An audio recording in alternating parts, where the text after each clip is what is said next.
exciting for me because this is paying an homage to my ancestry and also learning about other cultures. I think is so important for us to do. America is a beautiful country and we have so much to be grateful for here. But there are other beautiful countries, and we're going to start the series off with my other beautiful cultures and countries. And we're going to start this series off with my people, the Indigenous people, the Cherokee Indians, and all the tribes. There's so many different tribes. You got the Lakota, you got the Oso.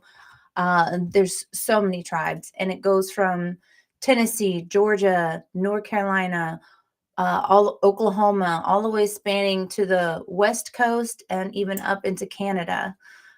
They have a big thing every year on my birthday, July 4th, and it's in the Smoky Mountains here in North Carolina, and it is a big July 4th Independence Day powwow, and they have Indians from all over, all the different tribes from all over, just coming together to show their ritual dances, their greeting dances, their welcome dance, just their different traditions. So it's very fun. It's super interesting. You get to try traditional foods from all different regions and all different tribes.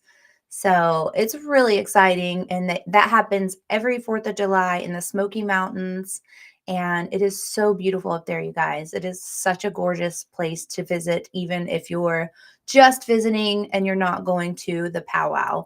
But I did get the fur that I have, the rabbit fur I have here at the powwow. And so they are made. These, like the necklace I have right here, this one I got, a friend gave me this one, was also bought from an Indigenous person that makes the necklaces.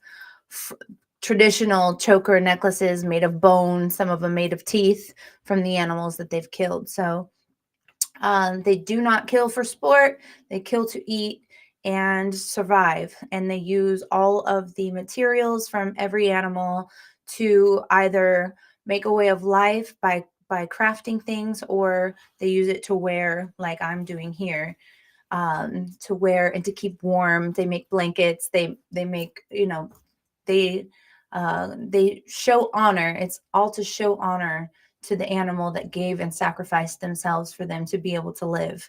So it's not without notice. They don't just rampage through and, just killing animals just for the fun or the sport of it. So I really do appreciate the value of the Indigenous people showing homage and giving honor to the animals that have sacrificed for their well-being.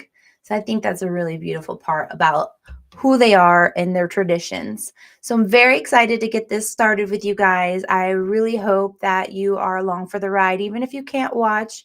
Even if you're just listening to this podcast in the background, I really am excited to have you here. Please, if there are anybody that you know that is looking for a little motivation and they need a little guidance, a little step-by-step guidance and a place to come to where they can be fully supported, please do send them here at Kara Chris TV on YouTube. I'm on Instagram, Facebook, X, Twitch, Threads, all the ones, Snapchat, TikTok. It's all at Kara Chris TV. If you go to X, I do now have a podcast page, and that is Behind the Layers with a Z. So that is that's up now, and that's on X, and I do stream from there also.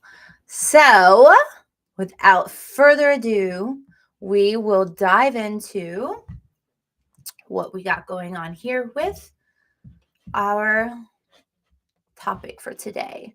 And this is about the food that they eat, which sounds absolutely delicious.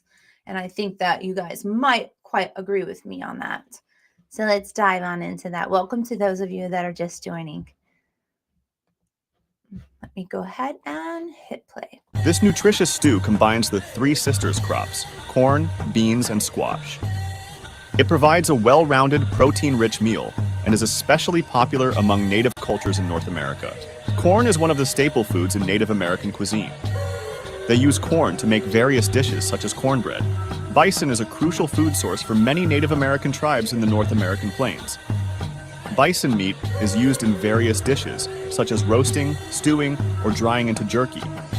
It is a rich source of protein and nutrients. Fry bread is a type of fried bread that originated from the blending of cultures as Native Americans adapted to the ingredients provided by the U.S. government during forced relocation. It is made from flour, water, and fat, fried, and often served with honey, sugar, or meat. 5 fascinating facts about Native. Yummy. Now, who wouldn't eat some of that, right? I mean, bison is actually super lean and very, very nutritious. And I don't know if you've ever had the opportunity to try bison, but it is very good. And the corn, it's interesting when they're talking about the relocation because, most of them were kicked off their land and sent to the Trail of Tears. I don't know how much history you know about the Indigenous people, but my grandfather is 100% full blood and live on a reservation, and my great grandfather and grandmother were both 100% full blood. So yes, it runs deep into my blood, but I definitely related the most when I learned about the Cherokee Indian women and how much of an important role they were allowed to be given and that they took stake in. So you would have Cherokee Indian women chiefs. They would be in control and a lot of the decision-making situations that they had on their tribe or on the reservation. They were the lead of their household. So many strong Cherokee Indian women. So when I was learning about it, I was like, okay, this makes sense. This makes sense why I am the way I am. It's my ancestry. It runs deep in my veins. So you'll see what I'm talking about with this part, which is called 5 Fascinating Facts About Native American Women. Now, it's interesting if you do any kind of deep dive on the Indigenous community, most people like to be called by their tribe. People are very tribe strong. So Indians in that retrospect, they don't want to be called Native Americans because they think when you're saying a Native American, you're talking about just Americans, you're disregarding their tribe. So if they're in whatever their tribe is, they're going to be wanting to be dressed in that way. So if you ever deep dive, there's a guy on here that I also love. He's not right here on my he's not on the videos we're going to show today, but he is in my podcast info vids, and he's gone around to all the different tribes to see exactly what the difference is, how they're living, what their traditions are very different. So I think I might touch on that a little bit before I move on to another culture, maybe today and tomorrow. I like to keep Fridays fun, fitness Fridays, because bringing it back home. But on next week, I do want to start back up with this and kind of studying other cultures, how they eat, what they use for medicine, how they, live for longevity. Because I think it is very important how we understand other people, other cultures, and maybe there's something ancient that we can discover that we can do here right in our own home that will help us to live a long, beautiful, healthy life. Because that's what we're all about, right? Healthy life, best life you can live from the inside out. And that's from natural, holistic remedies that we can do at home. That is what the beauty of this channel and the beauty of this podcast is, trying to uncover how we can be the best versions of ourselves in our human form and not not go down the Western medicine dive of prescription drugs and all the things that are damaging us from the inside. So let's move on to my favorite part, which is 5 fascinating facts about Native American women, but in this case, Indigenous women is how we're going to say that. Here we go. 5 fascinating facts about Native American women you probably didn't know. Number 5. Native American women held significant political influence in many tribes. They often participated in decision-making councils and even held leadership positions. Number 4. Native American women were renowned artists, excelling in pottery, basketry, beadwork, and textile arts, contributing richly to their culture's creative legacies. Number 3. Several tribes, like the Hopi and Cherokee, were matrilineal and matrilocal, granting women a central role in family and community life. Number 2. Native American women played vital roles in preserving their languages, passing them down through generations despite colonization's challenges. Number 1. While often overlooked, many Native American women were skilled warriors and hunters, defending their tribes and contributing to survival. That's what I'm talking about. North American Indians refers to... I mean, I can attest that I feel I can resonate with most of everything said right there. From the skill set to the strong will to the warrior spirit to all of that runs deep through my Cherokee Indian blood. And I definitely can feel the power of my female ancestors that have gone through so much to fight to be where we are. I wouldn't be here if it weren't for them. So I definitely always want to pay homage and give respect to them because they went through a lot. Sadly, I think a lot of people went through a lot back then, but it really is sad what happened and the few numbers that are in existence. But I did a little deep dive on because I'm trying to get my card to carry, which is you have to show your bloodline and you have to show how much percentage of Indian you have in your blood, with my grandfather being 100% Cherokee and my great grandmother and great grandfather being also 100% living on the reservation in Cherokee. They definitely, they stopped doing the cards for a little bit. They were having some kind of issues with the government. This was maybe like 5-7 years ago.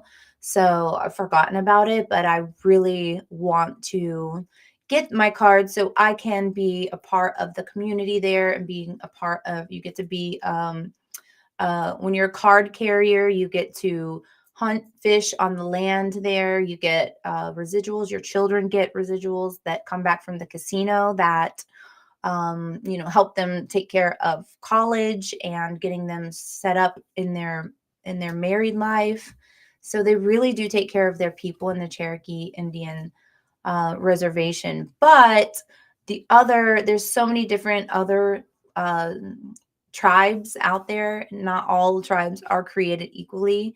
So I was deep diving with this guy who has started this series.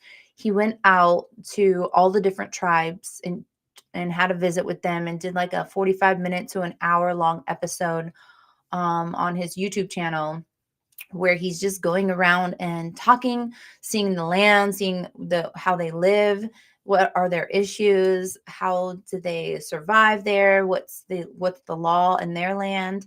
A lot of it is in Arizona, Oklahoma, even Canada, the parts of California, where my ancestors are from Tennessee, and then into North Carolina.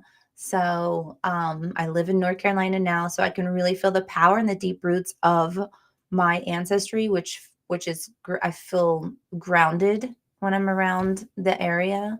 But when I go up to Cherokee on my birthday, July 4th, Independence Day, they have a big 4th of July powwow that is so incredible. You guys have to look it up.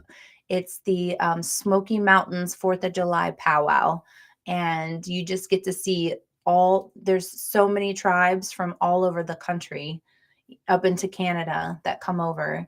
And they even have a large community in Europe, which I felt was very interesting.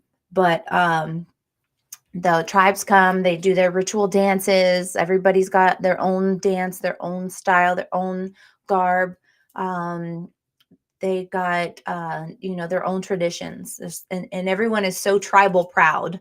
So it's definitely fun and very interesting to see all the different tribes. And here they have like a welcome dance, and they have like welcome songs. They all have their different sounds with the drums and how they yell out, and it's it's really cool. It's really cool to see. If you are in the North Carolina area, you should definitely check out a powwow in the Smoky Mountains. It's beautiful. It's got gorgeous scenery. This is a part of North Carolina where the land had been stolen from them, and an American went and bought up, I think it's 56,000 acres or something like that, 56,000, 54, somewhere in that range, between 54 and 57,000 acres, and then um, gave the land back over to the Cherokee Indian tribe. So they have this like little reservation cut out of where they call it the boundary. The boundary is where their land starts, and you can really tell a difference. That the schools they build, the hospitals they build, they keep everything up really well. They take care of their people. Everybody gets a stipend if you're a card carrier. Everybody gets a stipend. To be a card carrier, you have to prove that you have at least a 16th of Cherokee Indian blood that runs through your veins. So, which is something that I'm trying to do right now, is get my card. Having so many full bloods in my immediate ancestry is, I don't see why I wouldn't get it. So, and I don't know, since I don't live in Cherokee, how the stipend works, but I do live in North Carolina. But I do know that when I was in college, the Cherokee Indian tribe was going to, if I would have gone to school, I got partial payment for my college when I was in college. But if I would have gone to school for engineering, they cover your cost 100%. So now that they have a casino, they didn't have that when I was in college. Now they have this big, beautiful casino on the land within the boundary, and that is what they supply the school and the housing. And I mean, they have housing for people. They've got for their people there. They've got the hospitals. They've got so many services that are free. And then they also give a stipend to everyone that is eastbound. You have to be the eastbound Cherokee. And so they take care of their people, man. But when you look at other tribes, it's really sad how, they don't have the same setup. So I'm really hoping that to see the Indian way, to see the Cherokee Indian way of our people and how they handled it. They started that, and then they opened up a Buc-ee's. I don't know if anybody knows what a Buc-ee's is, but a Buc-ee's is like a giant, I don't know, like a freaking catch-all for a gas station. I think they have like 120 pumps. There's like an ice cream parlor inside. It's a whole ordeal. They got food. I mean, it's a big deal. But they opened up one of those, and they have a couple other places like that all fund and go back. All the funding goes back into the Cherokee Indian Tribal Fund, which is what pays out the stipend for colleges, for housing, and for when you turn 18, and then you turn 18, 21, and then 25, you get a part of that stipend that is already in your name as a Cherokee Indian. So it's really, really cool. And I know that, not all of the tribes do it, but I really do hope that there is more shine out there for the Cherokee Indian tribe, which is my blood, and maybe they can learn from it. Maybe learn a little something. But I will play some clips of the guy who is doing this whole. He's got like millions and millions of followers and people that are watching this Indigenous train that he's on right now, showing all the different, like, Lakota and Oso and Cherokee and all the different tribes. He's traveling around and giving them a little spotlight. So I really do hope that people see the Cherokee and they maybe take a few notes, because I think it's beautiful that they're able to do the things that they do for their tribe. So let's dive in. Coming to what is this one? Oh, culture, traditions, and spiritual beliefs. To the indigenous people of North America, who have inhabited the continent for thousands of years. They are So, also commonly referred to as Native Americans, American Indians, or First Nations people. North American Indians are incredibly diverse and consist of hundreds of distinct tribes, each with their own language, customs, and traditions. Their culture has been shaped by their environment, which ranges from the Arctic tundra to the deserts of the Southwest, as well as by their interactions with European colonizers and later, with other non-native groups. Before the arrival of Europeans in the late 15th century, North American Indians lived in a wide variety of societies ranging from nomadic hunter-gatherer groups to large agricultural communities. They had complex systems of government, religious beliefs, and social structures.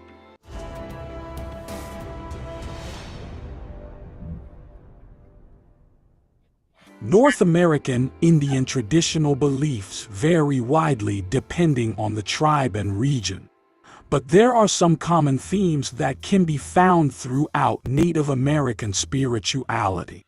Many tribes believe in ancestral spirits, or the idea that their ancestors continue to play a role in their lives after death.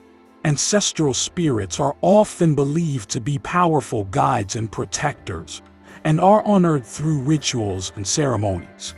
One of the most well-known Native American customs is the powwow. Powwows are social gatherings that can involve singing, dancing, and drumming, and often feature colorful regalia and traditional food. Many tribes also have naming ceremonies to celebrate the birth of a new child. During the ceremony, the child is given a name that reflects their personality and character, and is often chosen by a respected elder or spiritual leader. Sacred objects that play an important role in their customs and rituals are feathers, drums, pipes, and other items that are believed to have spiritual power and significance. Nature is a fundamental aspect of North American Indian culture and spirituality. Many Native American tribes have a deep reverence for the natural world and view all living things as interconnected and interdependent.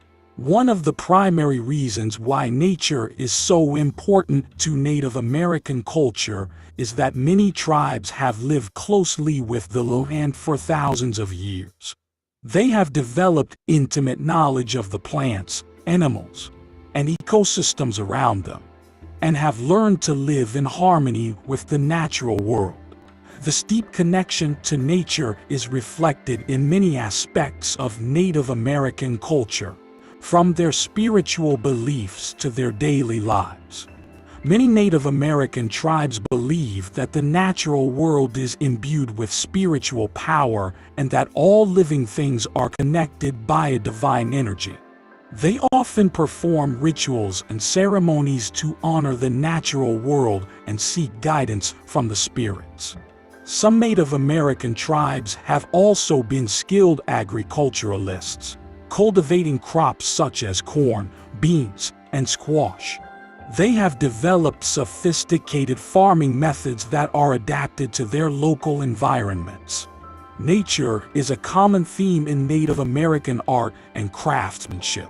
Many artists incorporate natural elements such as feathers, shells, and beads into their work, and use natural materials such as wood and clay to create their pieces. Storytelling has played a crucial role in preserving the history and cultural traditions of North American Indian tribes for thousands of years. those are my For many ancestors. Native American cultures, storytelling was a way to pass down knowledge and wisdom from one generation to the next. Elders and respected members of the community would tell stories that taught important lessons about history, spirituality, and the natural world. These stories often featured mythical or supernatural characters and were used to explain the origins of the world and the place of humans within it. They were also used to teach moral values, such as the importance of respect, humility, and generosity. One of the key features of Native American storytelling is that it was an oral tradition. This means that stories were not written down, but instead passed down from generation to generation through spoken word. This allowed for a rich diversity of storytelling styles and allowed stories to evolve over time as they were retold and adapted to different contexts. The Sundance ceremony is a sacred and complex ritual that is practiced by many Native American tribes in North America. It is a central part of their spiritual and cultural traditions, and is considered one of the most important ceremonies in many tribes. The Sundance ceremony typically takes place over several days and involves a range of rituals and practices, including fasting, prayer, and dancing. It is often held in the summer months and is usually performed outdoors in a specially constructed arbor or dance circle. The central focus of the Sundance ceremony is the construction and decoration of a sacred tree or pole. This is something they do in the Smoky Mountains in Cherokee every year when I go up for the powwow around my birthday, the 4th of July Independence Day powwow. They have already been in ceremony for 3 days, and it is the time to pay homage to your ancestors that have passed before you and what they went through, to cleanse out your spirit by the fasting, to bring in new beginnings, and pretty much kind of like a letting go of all of the bad or negative or hurt or trauma or anything that you have gone through, and let it go, cleansing it out and bringing on new horizons, bringing it so that's why it's for days. Sometimes you're not sleeping, they're up doing, you do a sweat to sweat out the toxins, you're doing fasting, you're doing the ritual dancing. Sometimes they take what they call the medicine, which is usually peyote or some type of medicine that helps you kind of reach a higher spiritual realm where you're able to um, block out, or I'm sorry, let go of all the bars and the parameters up in your mind and be able to connect to your spiritual realm better. So it is a 2 or 3 day thing. The guy that I started watching that has gone around to all the tribes to kind of give them a little spotlight. He asks the greatest questions, and he really deep dives in these different tribes. And the guy that is doing my culture, the Cherokee Indians, he's just coming off one of these spiritual enlightenment. I think it was a 2 day, but you really don't sleep much because of the medicine. Keeps you up and keeps you connected spiritually, and it really grounds you and reconnects you to the earth. Like yesterday's topic, we were talking about manifestation, right? So when you do one of these spiritual cleansings, the 2 to 3 days, um, and it really depends on your tribe. But when you're doing these and you're doing the sweat, when I say a sweat box, you're going into like this, like it's like a big, I don't know, I don't want to say like barn, but it's not that big. But it maybe has like some benches around it with the coals, and you're kind of like just like steaming. You're just steaming it out, and you have someone like drumming and chanting and kind of doing this whole calling on the ancestors, calling on the spirits, the wise ones to come and bring you knowledge and bring you healing and um, bring you all the things that you need: safety, security, love, and abundance of all the things that help your spirit thrive. So when we were talking yesterday about the manifestation thing, right, and it was talking about, the power of positive thinking, and keeping the positivity in your mind of the gratitude and humility and being grateful for what you have, because of how you got here to where you are and the people that got you here, and thanking those that have been before you to allow you to be here where you are, to have opportunity. Even if you're not in your opportunities right now, even if you don't have it in your wheelhouse, to manifest it is the same kind of cultural ways of the indigenous people. Most tribes have their own way. Cherokees have their own style, their own chants, their own way of doing these cleansing spirit things. So I know that there are other cultures, and I do hope to start a series like this guy did for, what do they eat? What do they do for their spirit to stay healthy and happy? And, what is it a way? I think it's very interesting to learn about other cultures in that manner. My grandfather is a full blood and Eastern Band Cherokee, and from Tennessee, and North Carolina is the Eastern Band. Tennessee, North Carolina, Georgia, and I think there are some in Virginia now, but those are the main places. And then it goes over into like Oklahoma, Arizona, and those places, but they're not Eastern Band. So I know when he wanted to he wanted to blend in with the white man. So my great grandfather, Cherokee Indian chief of his tribe, and my great grandmother were 100 for full bloods. And when my grandfather left the reservation, he did not want to even look back. He wanted to be a white man. So he left the reservation and he met my grandmother, who was a Swedish woman. So he started his own church in North Carolina, and he started his own life, and he didn't want, there was so much ridicule and racism back then, and he didn't speak the tongue anymore. He learned English. He just 100% wanted to drop the the part of him that I felt was so beautiful in this Cherokee Indian ancestry that he had, and such a beautiful backstory. But he was so ashamed of it that he left it behind. So it left my siblings and I, kind of scrambling in the dark when he passed to try and figure out who, where are we from? Who are we? Where, what's our bloodline? What was our great grandfather like on the reservation? There's a picture of my mother sitting on her grandfather's lap, and there's a teepee and the whole tribe behind her. It's such a cool photo. I'll have to show that sometime. I have it framed up in my house, but it's so sad that that's where we are. Then we're missing out on a big part of our heritage and the traditions and all of the stories I'm sure he could have shared that, he was just too ashamed to speak of, or even learning the tongue, so it's a shame. And that, and I'm sure I'm not alone in that. That was a time, when they were looked different, they were looked down upon, and they were treated differently and ridiculed, and it wasn't something he was proud of. Even though all of his grandchildren were very excited to learn, it was such a painful time for him to speak of. He didn't even speak of it. So sadly, we're left to our own accord to learn. My husband always says, "Oh, when we go to Cherokee, once you get your card, they're gonna roll out the red carpet for you. You're probably some type of Indian princess that you don't know." I'm like, oh, I'm just like manifesting that in my mind, the the thought of.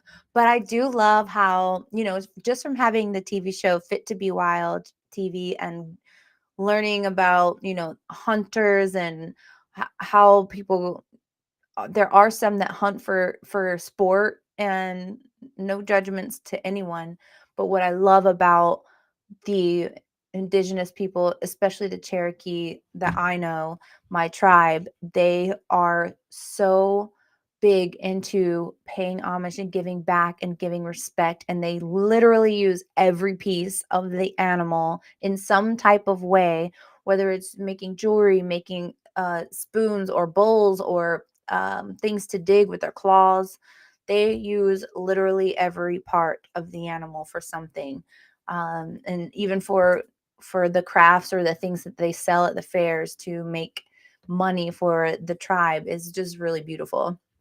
So I hope you guys are excited about learning these things too. It's very near and dear to me, obviously. Like the chokers that they use, they make a bone, or they use shell, they use dried berries for color. They do they use so many different parts of literally everything around them. Stone, things that they find in the river. It's they're very creative like that. So it's a really cool thing to be able to share that. Like this is one of the furs from there, and this is one of they put the tails on just for making it a adornment and making it, decorative.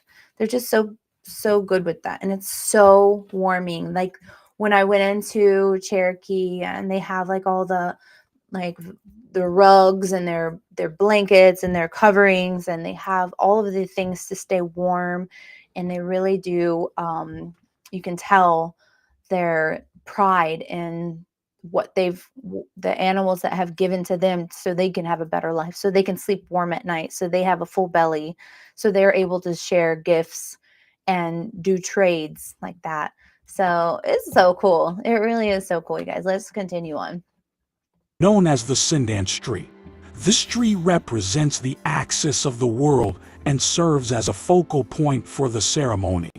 It is typically decorated with prayer ties, ribbons, and other offerings, and is considered a powerful spiritual conduit. During the Sundance ceremony, participants often fast for several days and engage in intense physical and spiritual practices. They may also engage in self-mutilation, such as piercing the skin with hooks or skewers, as a way of demonstrating their commitment to the ceremony and their spiritual beliefs.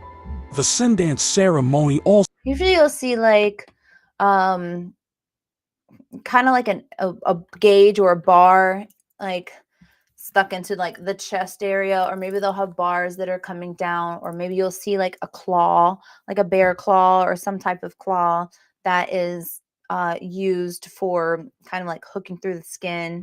So I've never seen anyone hang from hooks like they were just showing. I have seen that on TV, but none of the powwows I've gone to, I've never seen anything like that before. also features a range of music and dance Now performances, this is true. with participants often dancing for hours at a So time beautiful. without rest. Yes. The dances are typically performed in a circular formation around the Sundance tree and are accompanied by singing, drumming, and other musical instruments. The potlatch tradition is a social and cultural practice that has been practiced by many indigenous peoples in the Pacific Northwest region of North America. The potlatch is a ceremonial event that involves the distribution of gifts, feasting, and other cultural activities. The term potlatch comes from the Chinook language and means to give away or to gift. The potlatch tradition was a central aspect of indigenous social and cultural life and was used to mark a variety of important events, including births, deaths, marriages, and the bestowing of names. The ceremony was also used to mark the passage of time and to reaffirm social and political relationships within and between communities.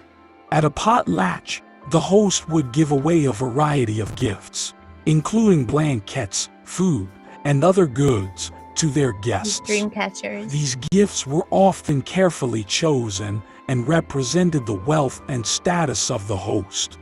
The guests would then reciprocate by giving gifts of their own, thereby reaffirming social and political relationships. The Sweat Lodge ceremony is a traditional Native American spiritual practice that has been practiced for thousands of years across many tribes in North America. The Sweat Lodge itself is typically made of natural materials such as willow branches and covered with blankets or tarps. It is heated by the placement of hot rocks in a fire pit in the center of the lodge. Water is Yeah, then this is poured exactly what onto it the looks like. rocks to create steam and heat, which helps to purify and cleanse the body and spirit. During the sweat lodge ceremony, participants sit in a circle around the fire pit, and the door of the lodge is closed to create a dark and private space. The ceremony is often led by a spiritual leader or elder who offers prayers, songs, and other spiritual guidance. The sweat lodge ceremony is believed to have a range of spiritual and physical benefits. It is seen as a way of cleansing the body and spirit of impurities, as well as a way of connecting with the natural world and the spiritual realm. It is also believed to be a powerful tool for healing, both physical and emotional. The Hmm. Vision Quest tradition is a spiritual journey that involves seeking guidance and insight through fasting, prayer, and meditation in isolation. In the Vision Quest, an individual goes alone into a remote area, often in nature, and fasts for several days without food or water. During this time, the Water. individual may engage in prayer and meditation, seeking guidance and clarity about their life's purpose or a particular question or problem they are facing. The Vision Quest is often seen as a rite of passage, particularly for young people transitioning into adulthood. It is believed that by undertaking this spiritual journey, an individual can gain insight and wisdom, and can connect with their spiritual and cultural heritage in a deeper way. It's usually done when you're like, yeah, like a coming of age, 16, 17 kind of realm. And you're going out, you're having no food, no water. You're in the space by yourself and you're there for days until you feel the connection. It's quiet. It has to be quiet, nothing around. You're usually out in the forest or a big like a desert or mountainous area, just nothing around, no connection to anything. I feel like we could all probably use something like that, right? Like a once a year reboot, if you will. I think it's so important for us to reconnect with the with nature and get into a space where your body is totally cleansed. Nothing. I mean, I've never done it without water, but I could see where that would be. You know, you would get outside of all of your elements and really tap into your surroundings and the nature. But yeah, it's definitely a spiritual enlightenment, and I do think that that is something really beautiful to behold that the culture does, um, going into becoming an adult and really connecting with yourself and really saying there's kind of like what we talked about yesterday with the spiritual enlightenment and being able to manifest and being it's consciously aware of who of you, where you are, your surroundings, your being, and it's really connecting, disconnecting all the other things and connecting you with self, as a Cherokee Indian would put it. You go out to discover self. What is it that you love? What is it that you want? What is it? Who are you?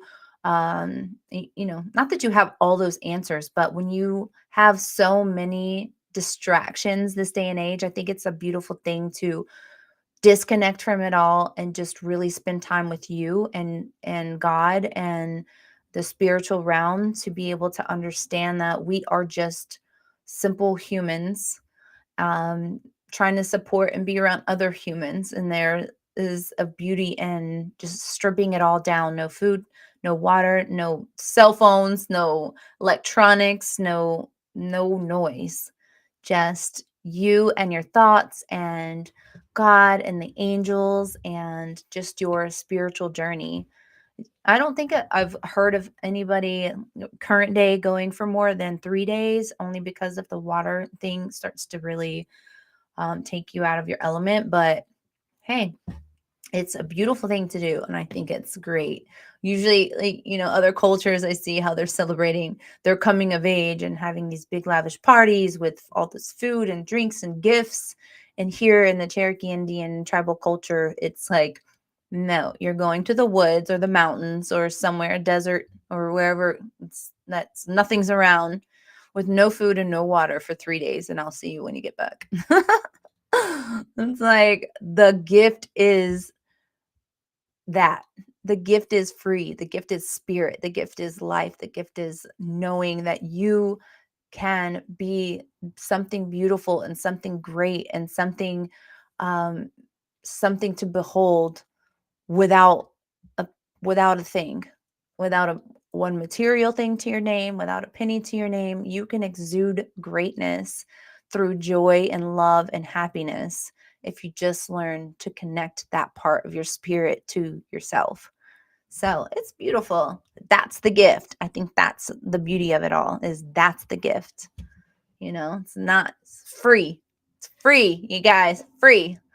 A beautiful gift like that is priceless, that's free, I think, come on, gorgeous. Love it. The Calumet ceremony, also known as the peace pipe ceremony, involves the use of a sacred pipe, which is filled with tobacco or other herbs and smoked as a way of connecting with the spiritual world and with other members of the community. The Calumet ceremony is often used as a way of promoting peace, healing, and unity among individuals and communities. The pipe itself is seen as a powerful symbol of the connection between humans and the spiritual world, and smoking it is seen as a way of offering prayers and messages to the Creator or other spiritual entities. If you enjoyed this I video, remember smoking please give it a pipe thumbs at up. a powwow, and I don't recall all the things that happened for a few hours after. I definitely visited another time and space in my mind. I don't know if any of you have ever done a powwow or know what I'm talking about, but I'm pretty sure there was a peyote lacing in here, which will kind of give the effects of what they say for hallucinogenics, or just kind of being able to just see that we are all particles and not beings. I don't know how to explain it in words. It's mind blowing. It's beautiful and it takes you to a space. But when you're not sure what's going down, it can be a little bit whoa at first. But it's really cool to get to that spot and be able to have that connection and see the other side of things. It's beautiful. I want to show you this guy. Hold on. Throughout history, Native American. Oh, we'll get back to that one too. Hey guys, here's the secret to. Nope, not that guy.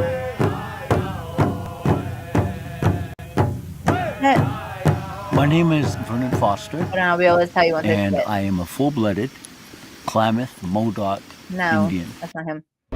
Our skin is an incredibly important gosh. organ. It actually reflects the health status of all the other organs. No. What did I do with the guy? My name We'll is see this guy. Vernon We'll just Foster, watch this guy. and I Here, am a this is a whole other full-blooded tribe. Klamath Modoc Indian. The Klamath Modoc people reside in the state of Oregon. So this is the state in which I was born. At a very early age, since I was placed in various foster homes, one of the foster homes ended up to be in Minnesota, and I was with a Native family, and that was my first introduction to the Native people. Because prior to that, the homes that I resided in were not Native people. They had no idea about the culture, as well as myself at such a young age.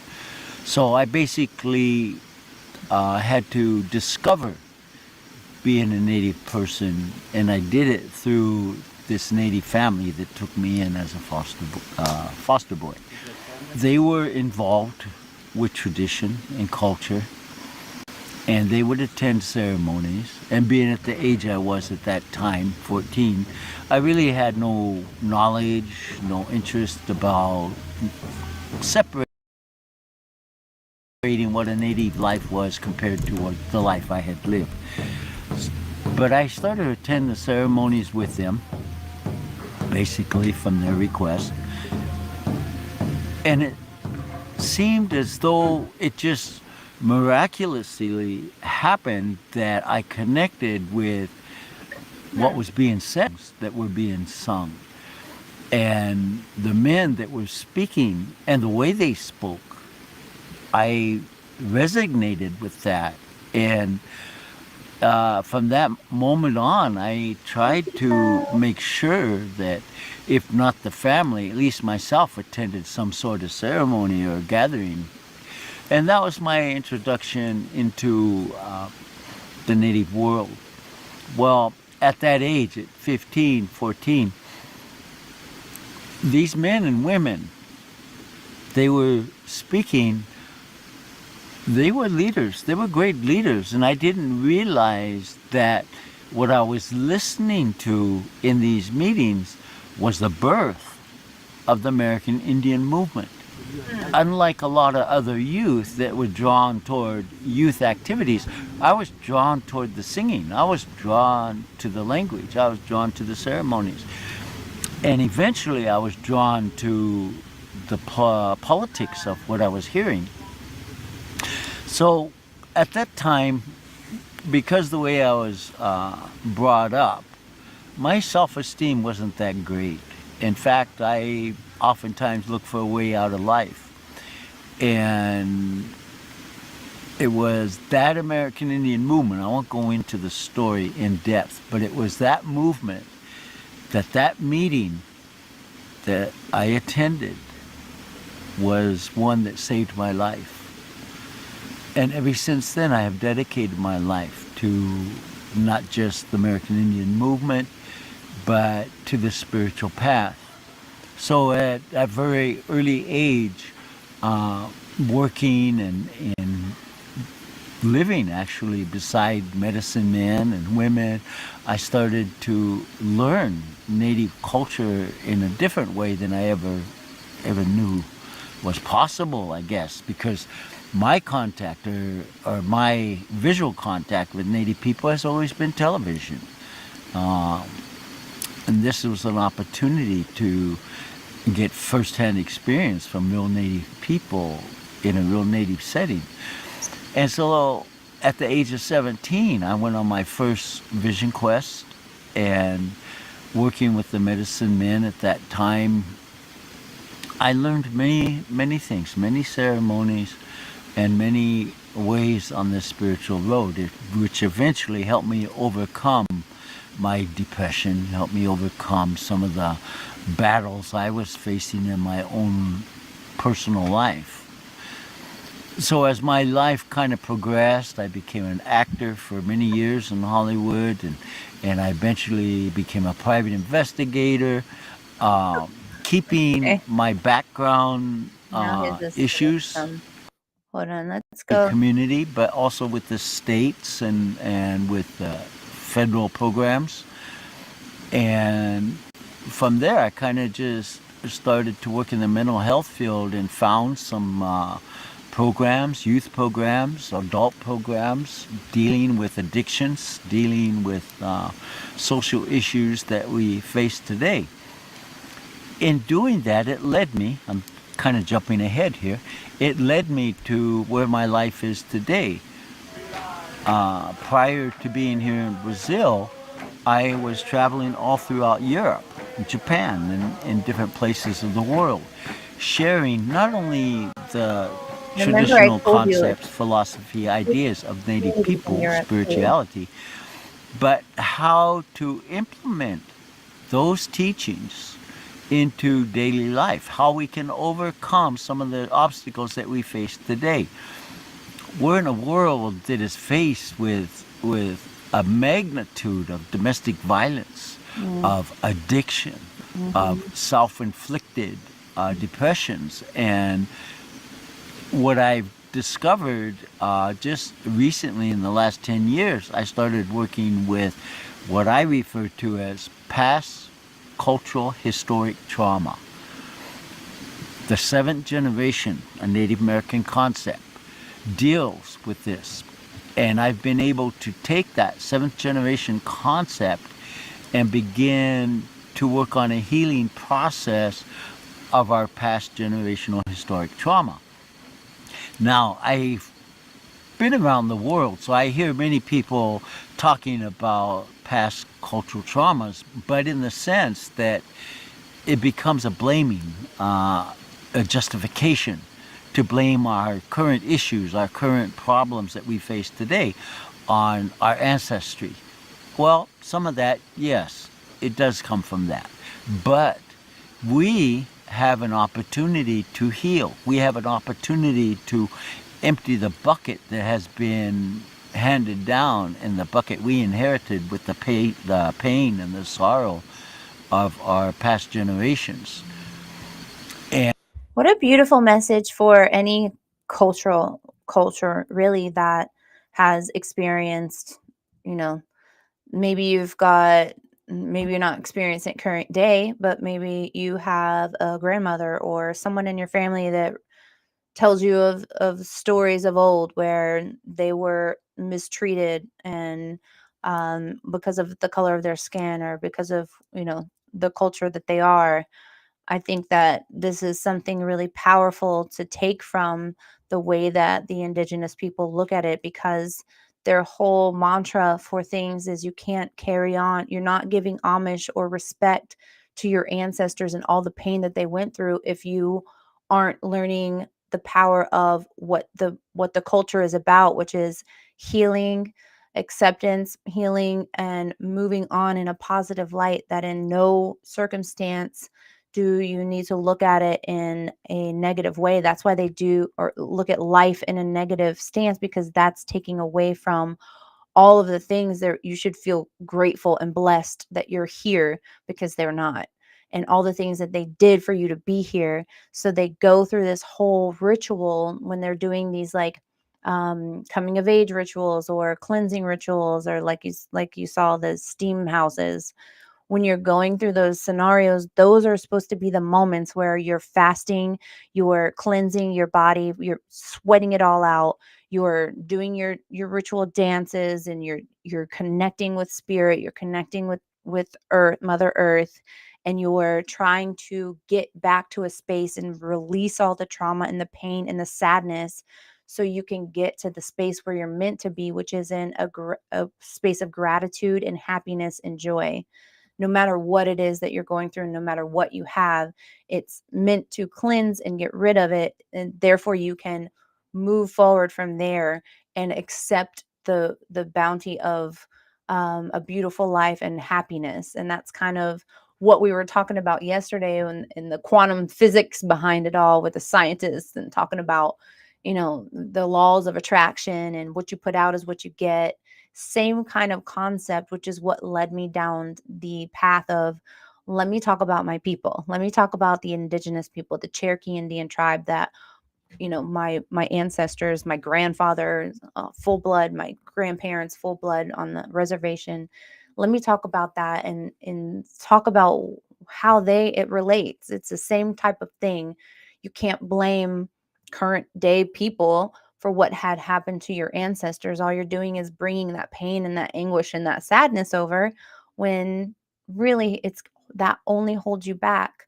If it doesn't serve you purpose, is the Cherokee Indian way. If it doesn't serve you purpose, let it go, and have this free space to be able to receive love and light and bounty, which is, whatever God is going to send your way, or the powerful one in the sky, as they say. But you got to let it go. And it holds no space in your future or moving forward. It's kind of like how they say, whether it is in your relationship or a friendship or at work or whatever, you got to either let it go or move on. That's the only options. You can't just keep holding it. It tears you down. It holds you back, like the old ball and chain, they say. It holds you back. It keeps you cannot move forward if you're constantly living in the past. So I think it's a beautiful message that he's talking about with his ancestors, and how the culture is very rich in this feeling of giving. What you put out is what you get back. So if you put out that angst and that hate and that resentment, and there was a guy I was watching, you're going to get that back. there was a guy I was watching who was doing an interview with some other indigenous people in a different tribe, and Indians are very tribe strong. They don't like to be really called Native Americans. That's just like a broad spectrum. They want to be called by their tribe. Cherokee Indians, Lakota, the Oso, they all want to be called by their tribe name. That they're very tribe strong. But when he's talking to them, he's telling them, when he's doing this interview, he's telling them about, your vibrations, the vibrations that you put off, the vibrations you can't. That's why a lot of tribes don't bring white men. If you're white, you can't come around. There's such they feel like it's such a disrespect to their ancestors. And that's why, and like, I remember wanting to go to this tribal thing for my people in, it was local. There's a local group of Cherokee Indians, a lot of different Indians, but unless you're Indian, you weren't allowed. I was like, can my husband come too? Because he would really love to do this, like steam, you fast, you steam, the chanting, the drums, you really get connected with your spiritual, get grounded. And they said, no, mm-mm.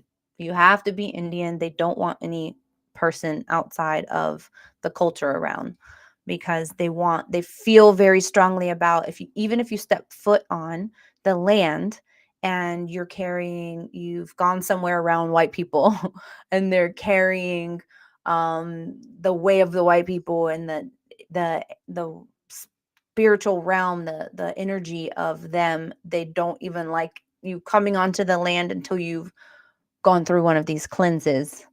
So your spirit can be almost like a saging of your spirit, so you're not bringing anything onto the land that will tarnish the space and the vibrations that they're trying to put out. But also, what I was learning about was all the sadness about the drugs going on in these reservations right now, in these tribes. They said it's getting really bad. So I'm gonna keep them in my prayers. This is, at least they're starting to get more shine. And I thought, how sad of me to not step forward and also you know, pay homage to my ancestors, and to let them know that they are thought of and they are loved. And I am grateful. I hold gratitude all the time. I teach my children about our ancestry. I got it hanging on our wall. My mom on the lap of her father, the chief, and with the teepee and all the tribe behind her. It's really cool. I will post that for you guys. But it's very, very interesting to learn about the other cultures too. And I will roll into other cultures outside of the Indian Native American, but they have their own medicine. They got their own medicine man that they go to, and they use all the natural herbs and all the stuff like that. So that's so important to know, because they don't have Western medicine in a lot of the places that they subside in. So they just do what God had intended us to do, which is being able to heal and live off the land. So, and they're living for, well into their 80s, 90s, hundreds without Western medicine. And that's what this channel is all about, is healing yourself and living your best life from the inside out with all natural things that you can do, that you can even start weaning yourself off once you get into a happier, better physical, mental space. You can start weaning yourself off of the all the harsh chemically treated drugs that they give you, synthetic drugs to treat your symptoms. I mean, I don't just go cold turkey and start weaning yourself off. You have to be in a healthy space. But I've had many clients that have been on so many heart pills, blood pressure pills, like all the like insulin, all the things. And they'll be on like 10 different prescription drugs. And I'm with them for 6 months, and they maybe end up at that point like on one or two with a minimal dose, because now they're actually living. Now they're actually healing. Now their bodies had time to heal. And all I'm introducing is all natural stuff and all natural ways of life and being that help them achieve and let their bodies start healing itself. So it's a beautiful thing. This culture is I love it. And I know that I know there's a medicine woman in my ancestry that is probably why I'm such a healer and nurturer in my life, because I'm sure there is a strong willed medicine woman who is all about that healing life. And I wish my grandfather felt more comfortable talking about it and wasn't so ashamed of it. But I'm going to discover, there's so many avenues to discover your ancestors and your past now. I love it. What'd you say, Bo? My late grandmother grew up in South Dakota, around the Lakota. Yep. She went back in the 60s, 70s and worked with a school and radio station there. It's sad what's happening to the Lakota. The guy that I told you, he's doing like a whole train of visiting all this different, they're a poor nation, and they got it real bad right now. So I'm hoping by this stream of things that he's doing is going to shed more light and more people will want to help. But it's really sad what's happening to Lakota. Cherokee is the only nation that I can see that's actually doing something to benefit their people of the tribe, their children, sending them full ride to school for any college they want to go to anywhere. When I was going to college, it was, just for engineering. That was the only one they would really give you a full ride. But I did get partial college coverage. And that was I wasn't even a card carrier at that time. My brother was. But I'm trying to get into a card carrying now so my children can have that. But there's a stipend you get every 6 months. They put money into the account from the casino. And now from Buc-ee's, they have a Buc-ee's. So, yeah, I'm hoping that other tribes will get a clue and do what the Cherokee do. Yes, Cherokee. That's my bloodline. Deep rooted. So And I come to the conclusion that if we empty that bucket, because we today have the means, we have the know-how, we have the knowledge, we have the wisdom, and we have the tools to do it. So we empty that bucket of the past generations, we can let our ancestors rest in peace and stop digging them up to blame our problems on them. And we can live the happy life that they wish they could have lived. Because I look at those generations and I put it in a time frame. I look what was happening in the period of time of my great-great-grandmother and grandfather. Then I look at the time period, what was happening during my grandmother and my grandfather's time. And then I look closer to my mother and my father and I see what was happening, what led to alcohol, those things.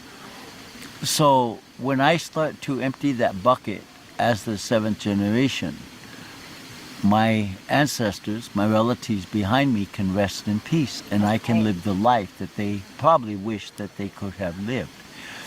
The reason it's important for me to empty that bucket using that concept is because now I have 2 daughters. And emptying that bucket, I know exactly what my daughters are going to inherit. They're going to inherit the knowledge and the wisdom to deal with problems and situations in their life.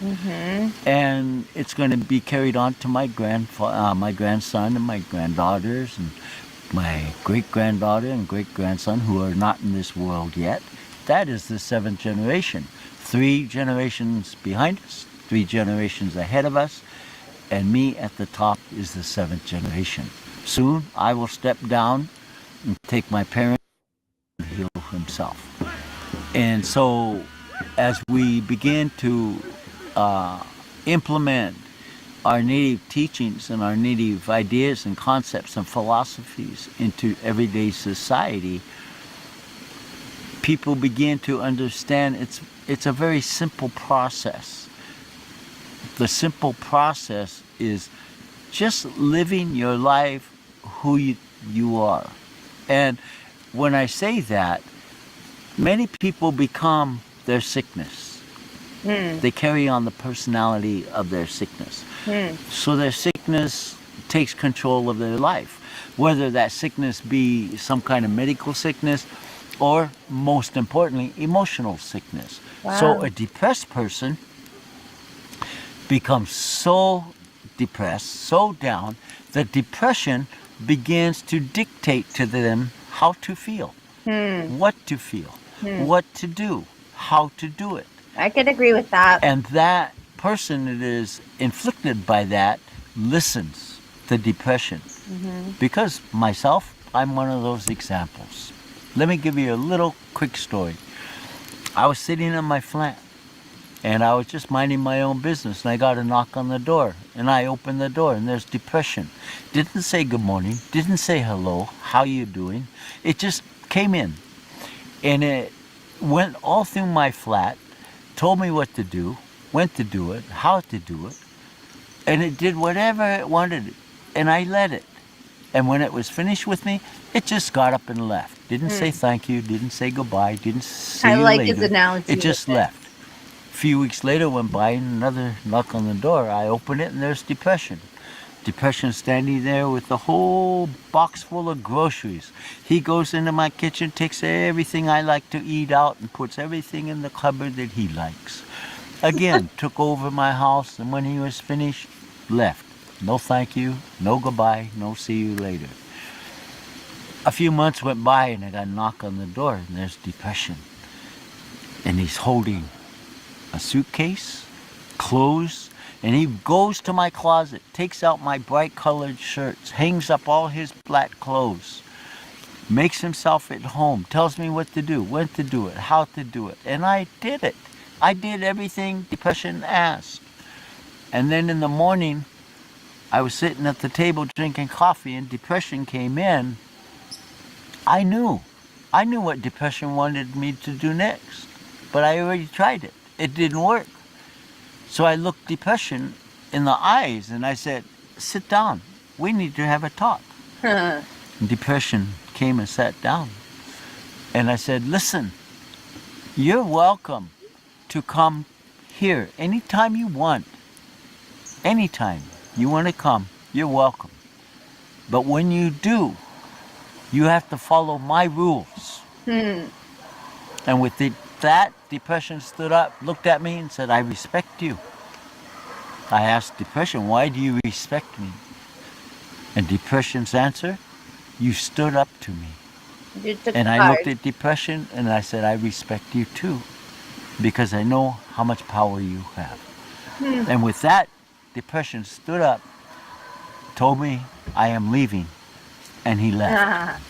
A few weeks later, got a knock on the door. Depression standing there, looked at me. Can I come in? And I said, sure, come on in. We sat down, we had a good cup of coffee. He helped me write a couple good songs on my guitar.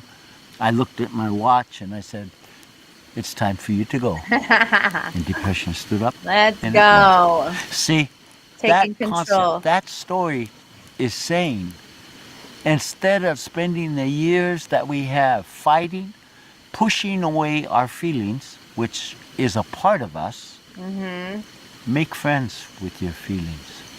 Make allies with your feelings, not enemies. Wow. Because you're only fighting yourself.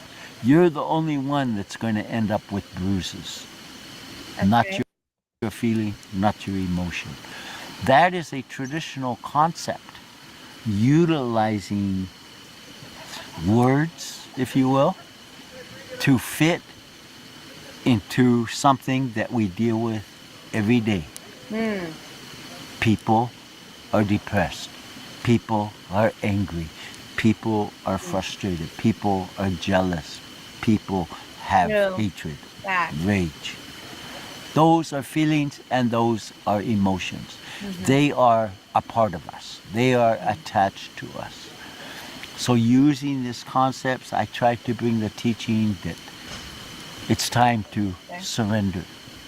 It's time to make friends with your feelings, because making friends with your feelings, you make friends with yourself.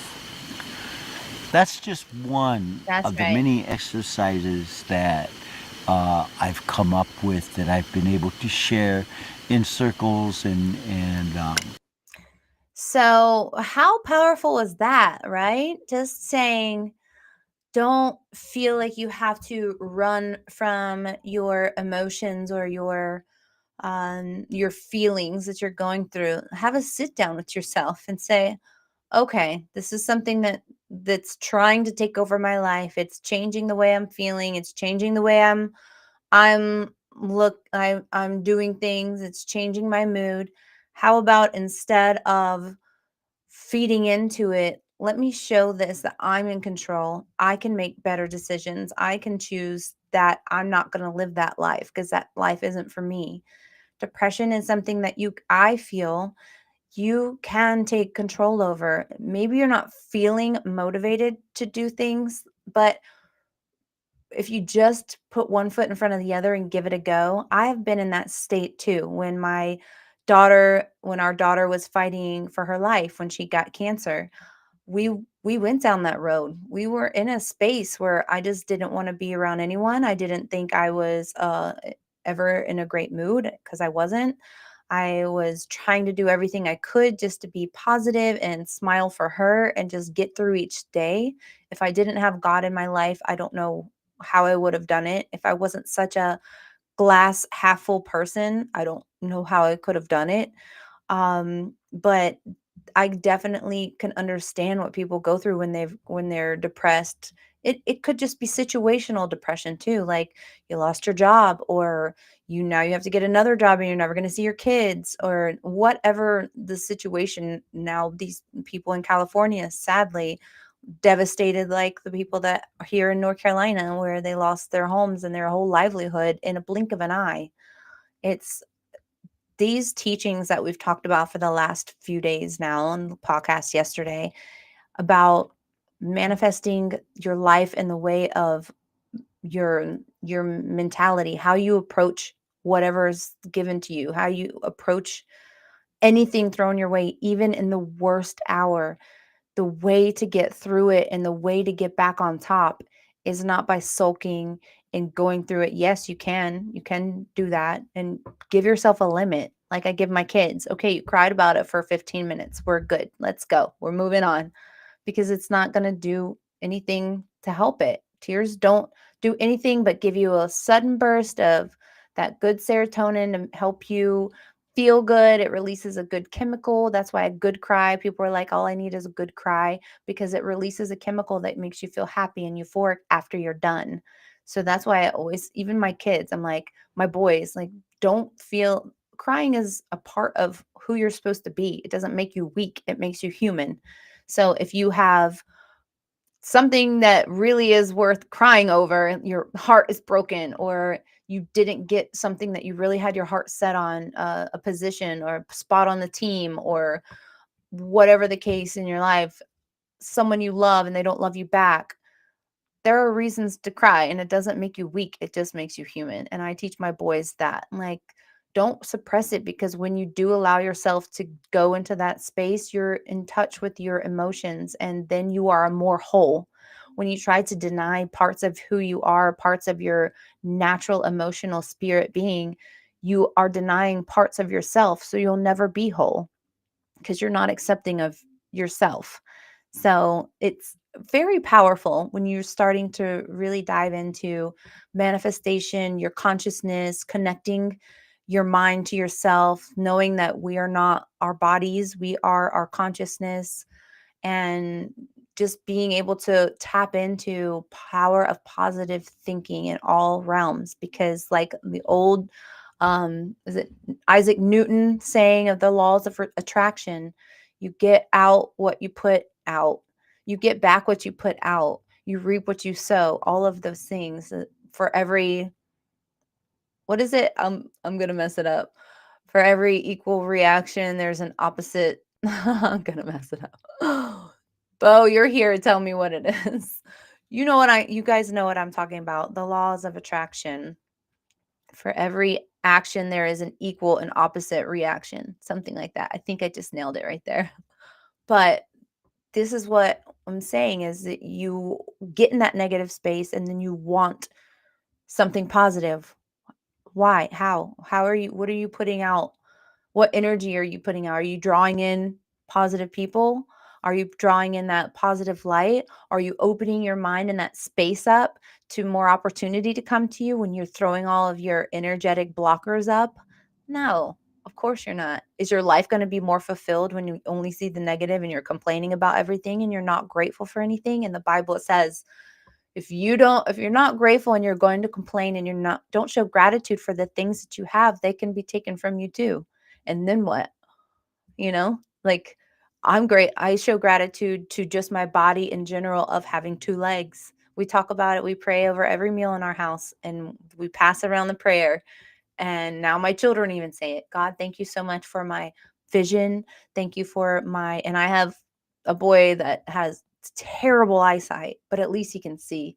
At least he's not so bad that he can wear glasses or contacts, which we didn't have before. He still can't see 20/20. Even with those things, his glasses are so thick, but he still thanks God for his vision because it could be worse. He still thanks God for our hands that we can wrap around. We give family group hugs all the time throughout at least 2 or 3 times a day.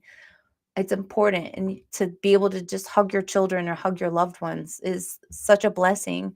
And when you stop counting your daily blessings of the things that you have, you start living a life that is full of despair and sadness and destruction. Because if you have nothing and you're not grateful for you have nothing, as in like the way of, you might see it, material things, and then you're not grateful for the things that you actually do have, how are you what how do you expect to be happy? You're only going to be thinking about what you don't have, what you're without, rather than what you're with. And that's no space to be. That is 100% sure to live a life that is not to the fullest, that is not in your happiest light. You can have nothing and still live the happiest life. You just have, it's all about the mental change, changing it into gratitude, into a space of humility, being humbled and loving everything about what you actually do have and knowing that it could be worse. You don't want the things that you do actually have taken away because you weren't grateful for those, because all you were doing was thinking about without the without crew. Don't be a part of the without crew. Be a part of the with crew. Get with it. You don't want to get without it. You want to get with it. So let's get with it. For every action, there is a reaction. Yeah. But it was like, yeah, there's an equal or opposite reaction. This guy must be a recovered alcoholic like me. Well, when I'm deep diving into Bo, yeah, that's probably because when I've just been doing this deep dive into the like current day other cultures, other tribes, they are talking about when the white men would come through with the armies or whatever, the military, and they needed them to fight for them, they would join the military. And you're not allowed to drink on reservations. You're not allowed, back then, you're not allowed, that was illegal. You would get arrested for that. And my great grandfather was one that would go around. He 100% purebred Indian, Cherokee Indian, and he would go around and make sure that he kind of upheld the law of his tribe. And it's called something, a curator, or I don't remember. I have to look that up. I have to look what it is. But he would go around and make sure it was illegal to do so. And then when the troops would come through and start collecting Indians to become part of the military, they were allowed to drink. So this was a big part of these Indians getting hooked on alcohol, and then they would come back like full on raging alcoholics and smuggling moonshine.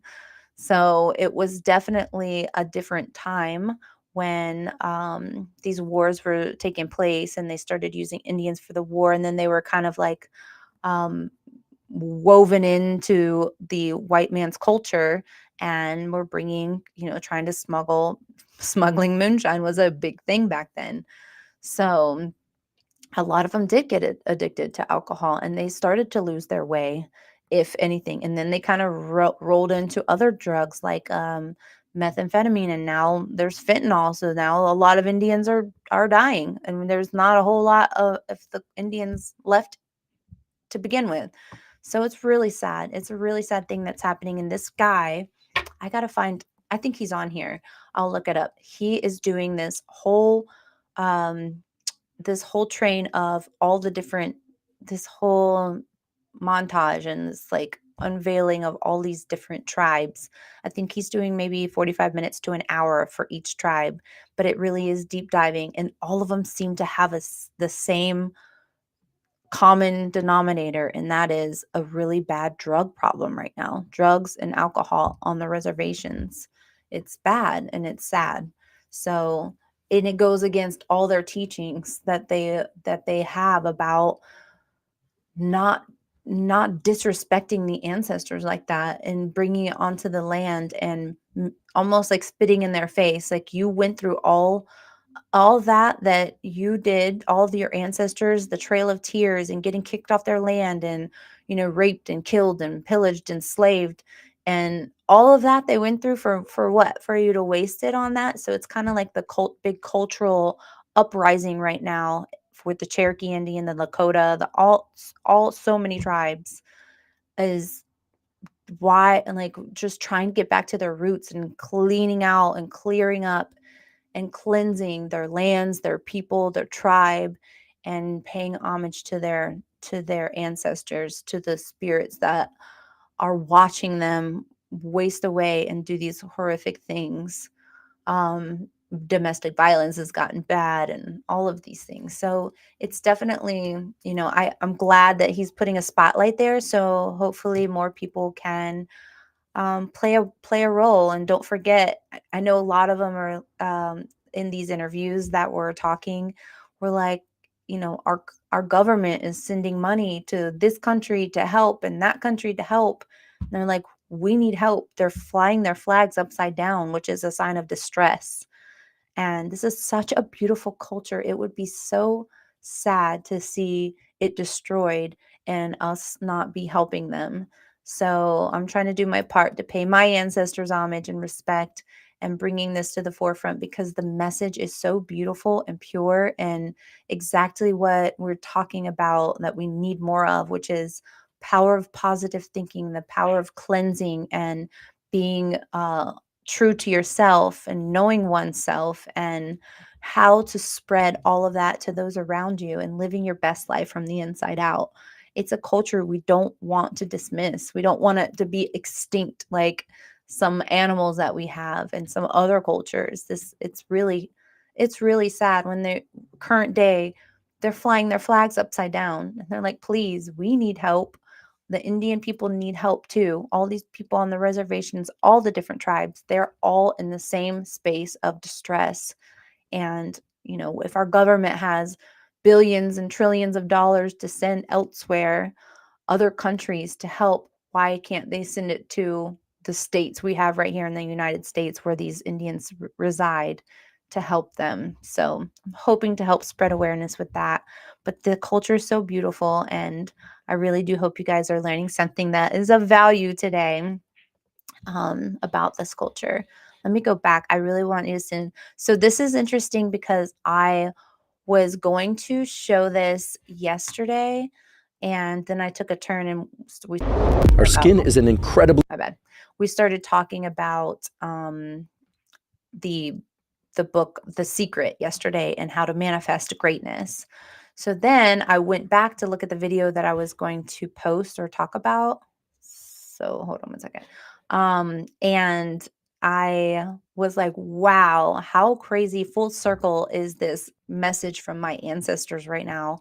Because this video that I'm about to play for you is This nutritious stew combines the is about the same type of thing that I don't know, where is it, that we were talking about, even though I derailed and went to another thing. Hold on, let me just 5 fascinating facts about Native American. no. North American Indians refers to the Throughout history, Native American tribes have embraced beauty rituals. Nope, not it either. I'm getting there. Nope, this is medicine herbs. I do want to get back to that. The supplement world is the wild, wild west. Nope, not it either. It's time to. Oh, here it is. So this is something that Anyone I was with gonna $10,000 play yesterday, even though I went off track and then went into, because the message was called to me so abruptly and in my face that I had to talk about that book and had to talk about manifestation because of so much devastation, and how do you stay positive in a time where there's so much devastation and destruction around you, especially if you're one that's going through it. So I felt like it was such a powerful message I was moved to talk about yesterday. But then when I went back to look at the videos that I was going to share today, I was like, wow, this guy's message, yesterday was talking about your energy and staying positive, and what you put out, you get back, all the things we've been talking about here, the laws of attraction, and the power of your energy in your space.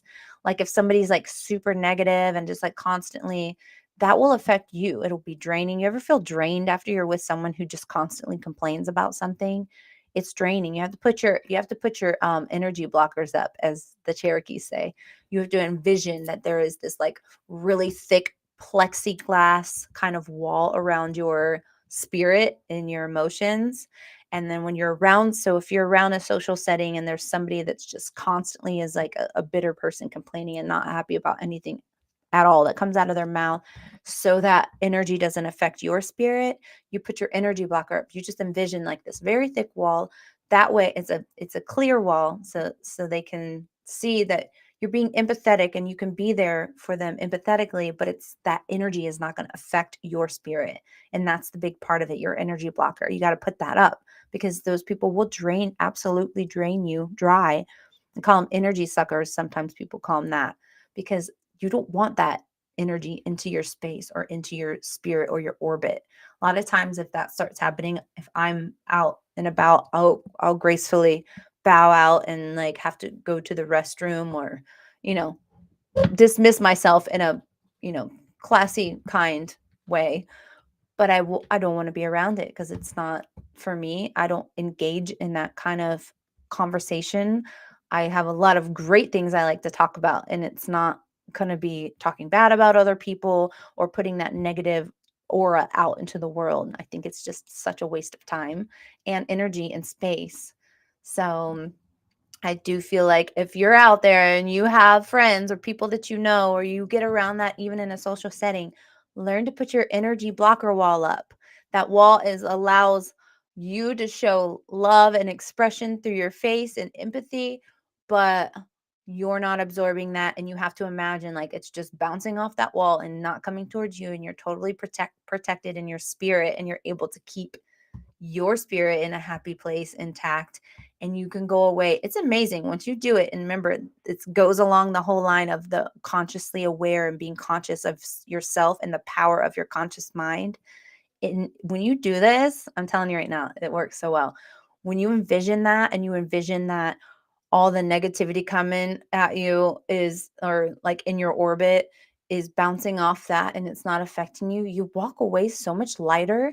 It's really impressive. I remember being taught that from an elder, is what they call like an elderly, the person in your tribe in the Cherokee Nation. They call him an elder. And I remember they saying, you just got to put your energy blocker up. You can't do it. You do the energy block. Like they're very broken in their English, but you put the energy blocker up, and it's so powerful. And it really is just like not allowing you to absorb any of that nonsense, because it's not yours to hold.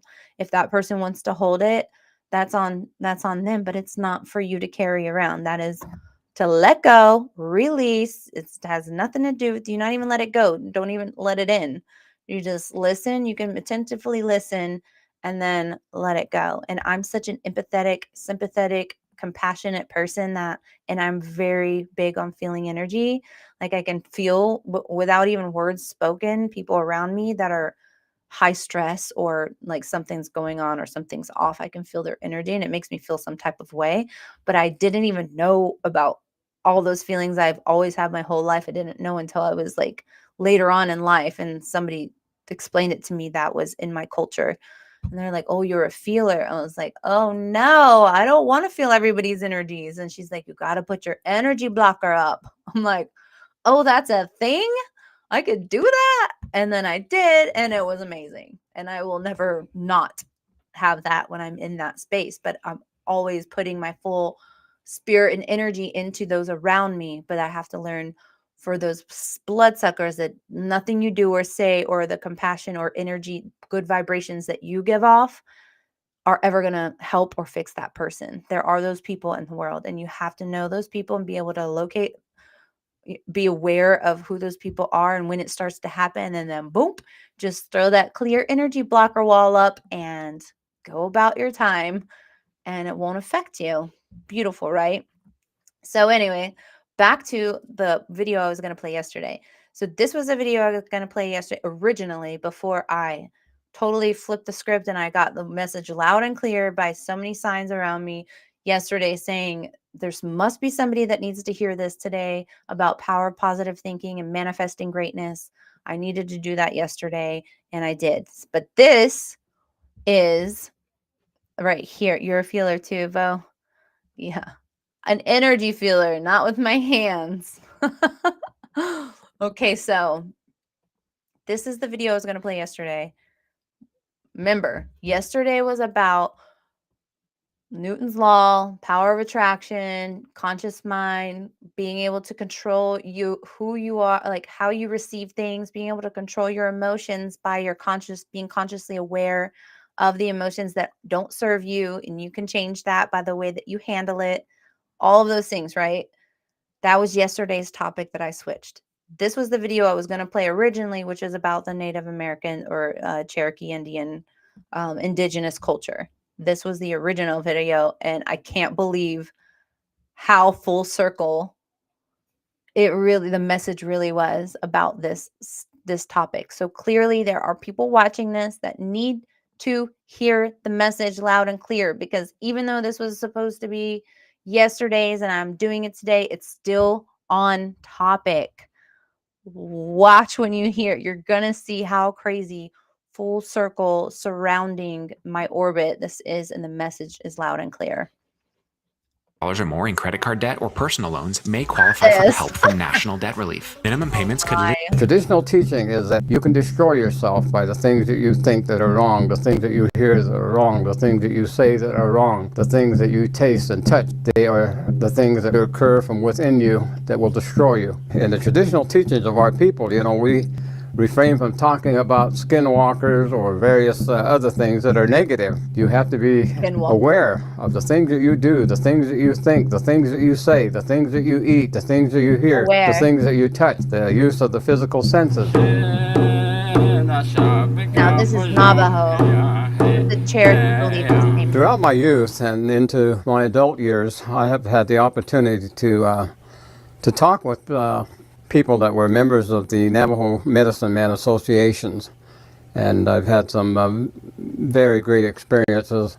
And there used to be a lot of men in that and women to be put into a register of the medicine men. Who we had a record one time. We had about 3,000 people that we had listed, and but today you look at that list and probably less than 5,000 really have learned the traditional ceremonies and that, and can still perform them correctly. But one of the things that they taught, even though that they would be sometimes contacted to perform ceremony to cure some illnesses or some physical condition or spiritual conditions or emotional, mental conditions, the teaching that they all spoke of and they taught was that it is something that you did in your daily life in this the third world that caused that illness to come upon you. So in the traditional teaching, we have the teaching of which means if it's to be, it's up to me. But the other thing is you can bring negative unintentionally upon yourself by the things you do. If anything is to be, it's up to you. But if you do things that are negative, then you bring things that are negative onto you. It may be making a mistake or something. You do something and you bring illness upon yourself, which could be emotional illness, mental illness, spiritual illness, or even a physical illness. And that's when you have a hand trembler diagnosed, a certain ceremony to be performed. But it is that the medicine people teach that you cause this problem to come upon yourself. And so it has affected you. It's where you saw something, you touched something, you heard something, or you used your physical senses to come in contact with something that brought that illness upon you. And so it is with your thoughts. If you think certain things, then you're going to get certain things happening to you. And so in the traditional teachings of our people, we refrain from talking about skinwalkers or various other things that are negative. You focus on the negative, pretty soon you're going to have some experience with the negative things, and that's not a good thing. And so the traditional teaching is that also you have to be aware of the things that you do, the things that you think, the things that you say, the things that you eat, the things that you hear, the things that you touch. All of these things, the use of the physical senses to satisfy physical habits or whatever. So what he's saying is being aware of everything in your surrounding, like the doctors and the scientists were talking about yesterday. If you guys haven't seen yesterday's podcast, you have to go back and either listen to it. You don't ever have to just watch it. You can just put it on the background and listen to it while you're doing something. It's so full of wonderful knowledge that is going to literally help you live a better life. Anything on this channel I'm putting out is always going to be working towards you living your best, absolute best life from the inside out. I feel so positive and powerful about that message from this channel.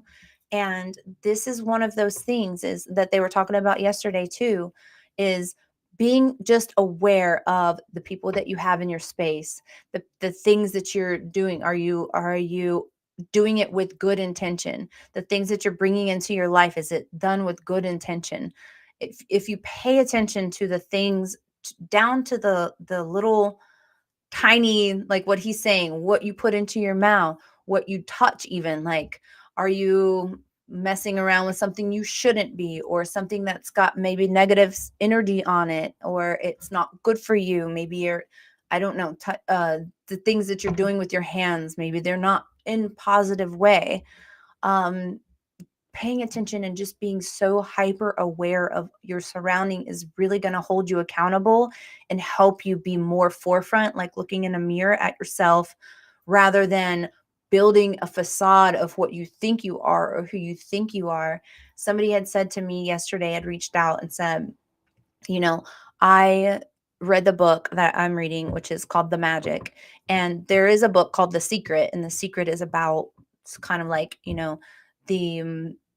the what I'm talking about, like the laws of attraction and that kind of thing. But the magic is talking about gratitude. The whole book is about gratitude. And they said, I got the book because you're reading the book, and I'm to the part where it's talking about how gratitude in the sense of like saying thank you to someone opening the door, or, thank you for someone that did something, or please when you're asking for something kindly. That's not gratitude. It is kind to do that, but it doesn't make you a grateful person. A grateful person is somebody that has true intentions and truly gives off from your core.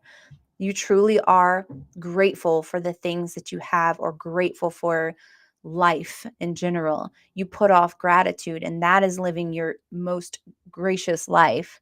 That is like, if somebody is going out of their way, you stop. You're not like, oh, thank you, and keep going. You stop and like, I thank you so much. That was so nice.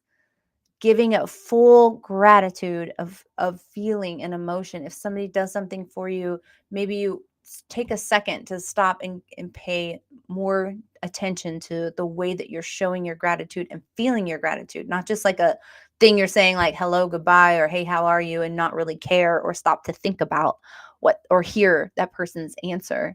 You're just like, oh, hey, what's up, how's it going, and then keep going. That's, you can tell the difference of somebody who is actually carrying that concern or that gratitude or that kindness, and who is just like, oh, this is something that you're supposed to say.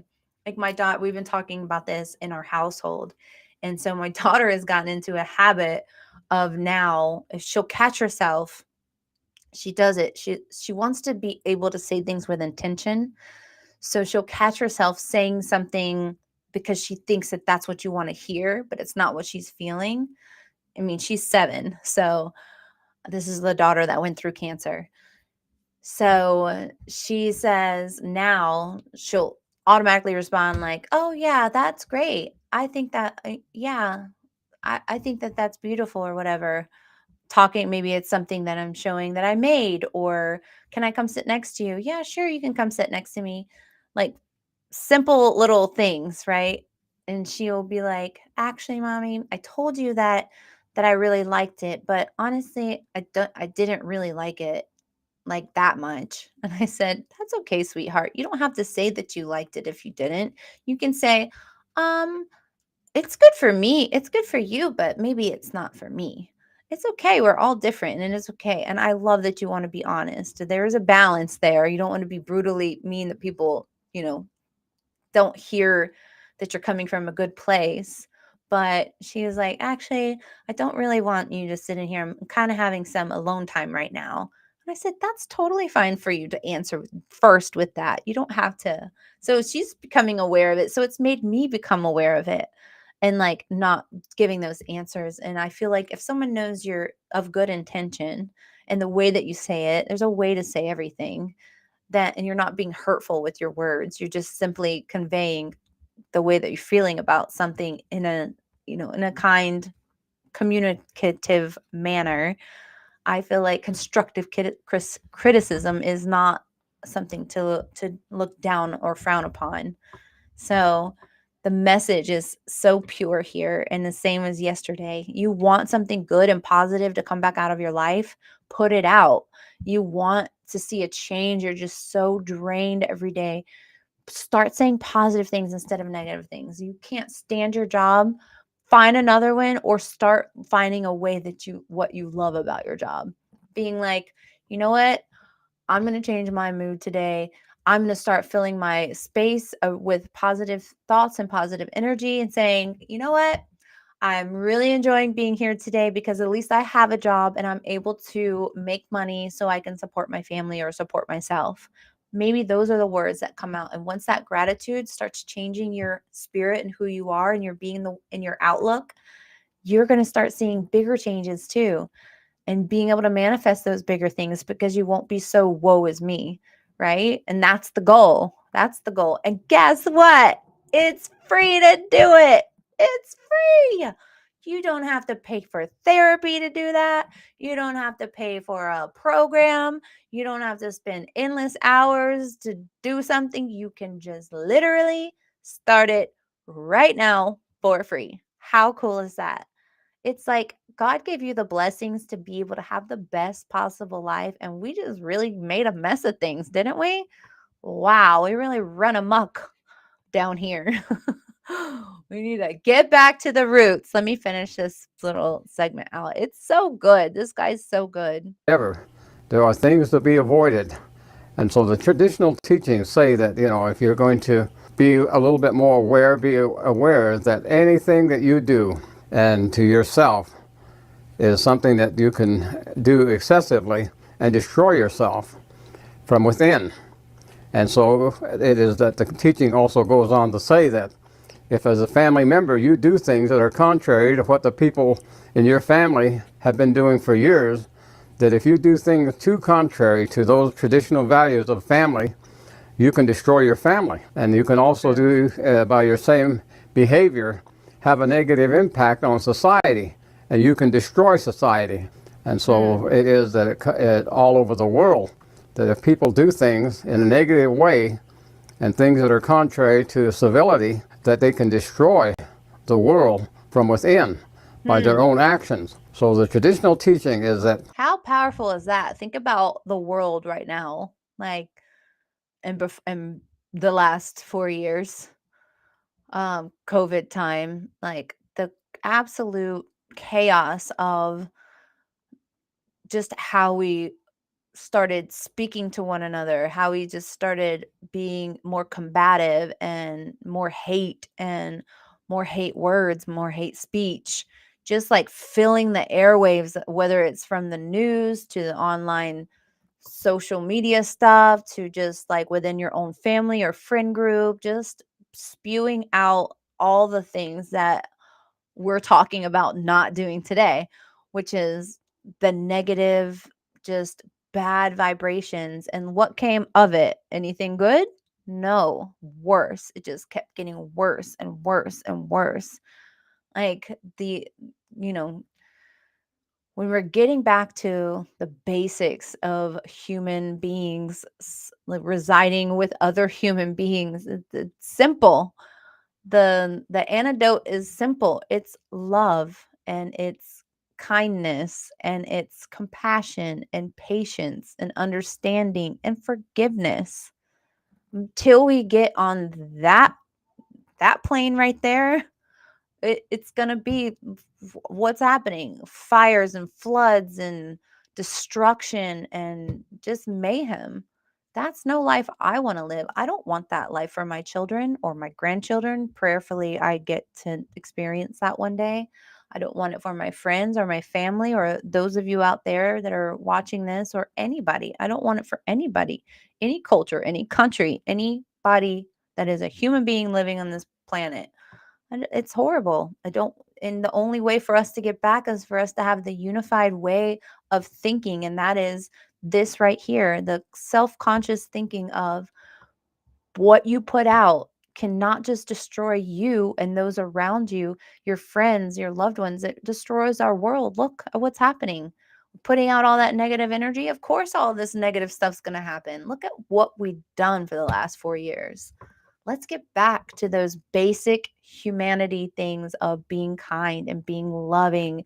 And even if you're with someone who starts going down that old pattern because maybe they've now built a bad habit of being negative, maybe you be that light in their darkness and say, look, I hear you. We've gone down this road so many times, but I'm trying to make a new change and I'm trying to put better vibrations off so I can have a better life.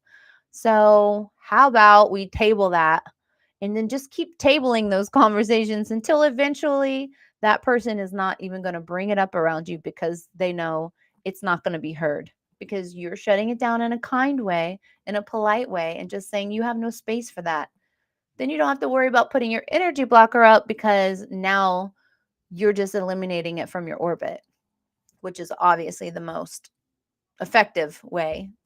But maybe you're in a social setting and you can't speak freely like that. Make sure you know about that energy blocker, throwing that thing up because it is very powerful and very helpful. But yes, it's definitely, I feel like if we just start one little person, all of you people that are watching this stream, anybody that you feel like needs to hear this message right now, share this stream with them, subscribe so you know when I'm going live. Let them hear the message, the gospel of the word of power of positive thinking, and let it be. Just let it be. Let it be. Oh, let it be. You got to let them hear the words. So you make that change. And then guess what? Now you just created this whole new energy space. Now, in that negative arena that you had built around you in your bubble, now you're starting to change the energy, the dynamics. And then a little bit day by day, now you're clearing out all your space and replacing it with something good and positive. And those vibrations will make you feel like you're floating through your day. They're so positive, so happy. You'll feel such gratitude and a weight lifted off of your shoulder. And especially you start seeing those around you that you care about. Maybe you have a spouse, maybe you got a friend, maybe you got your children. They're going to start to see your change and they're going to start to make a change. And then you start seeing the power of that positivity in what the movement is and what you're doing. How crazy beautiful is that? That's where we want to get, because then you're inspiring that next person and then it's that butterfly effect, right? Before we know it, we've got a whole culture of people that are now went from just demise and sadness and anger and frustration and angst and anxiety. And now we got a whole bunch of people talking about, you know what, I really do. I'm grateful for this. I really do love this about this. I can't wait until this happens in my life. I can't wait. This is going to be so exciting. Don't let anyone steal your shine. You got to keep that light lit because no one will protect that light but you. There are too many people out there that are full of uh, jealousy and greed, and they don't want to see anyone succeed if they're not succeeding. You just have to push through that nonsense, put those blockers up, and let them see your shine above all else. And eventually, they will come around because they'll see that it's not hurting you, it's only hurting them. And then they lose their power. So don't let go of your power, your light. You cannot let anyone taint you. That is not the life you want to lead. I can promise you that. We're going to finish this up and then with this guy and his message, and then I'll close it out. You can destroy yourself by the things that you think that are wrong, the things that you hear that are wrong, the things that you say that are wrong, the things that you taste and touch, and that they are the things that cause things to occur from within you that will destroy you. And so those are the things that we are told.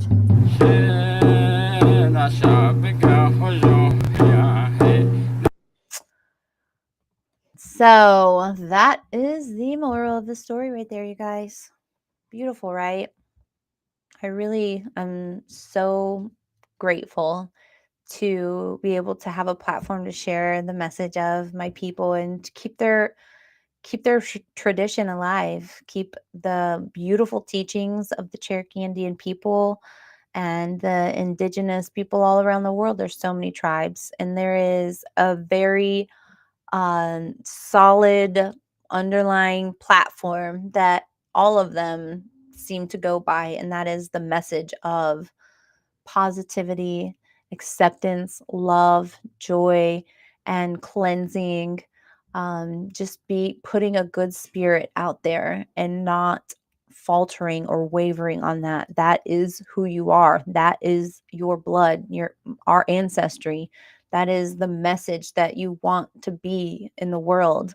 You don't want to be the person that nobody wants around because all they do is talk about stuff that just brings you down and it's exhausting.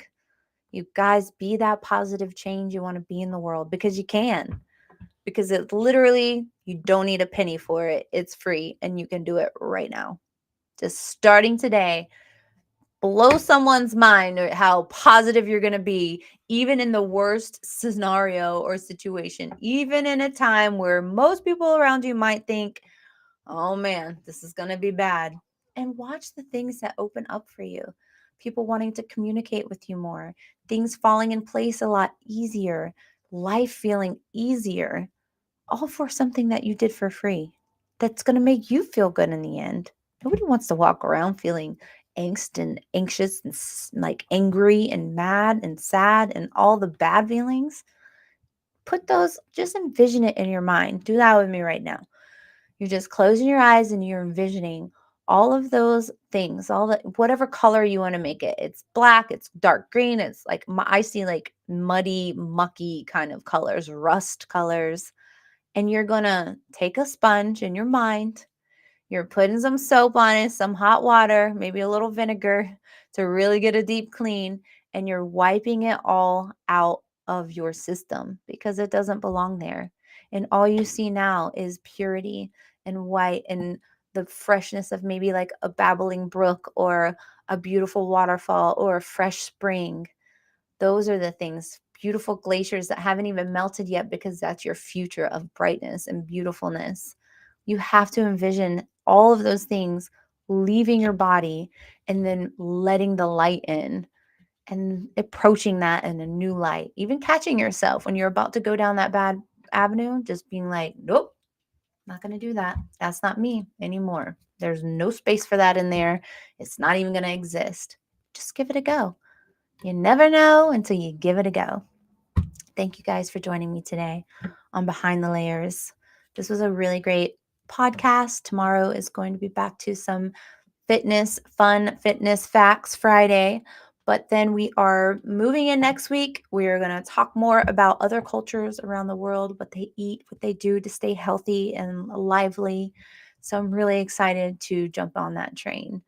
I hope that you guys have a wonderful rest of your day. Remember, you're going to try to participate in your own new future of being positive, no matter what. You're going to put it out there. Negative words can't leave your mouth because you are going to fill your space with the same old, same old. Making big changes right here today, you guys.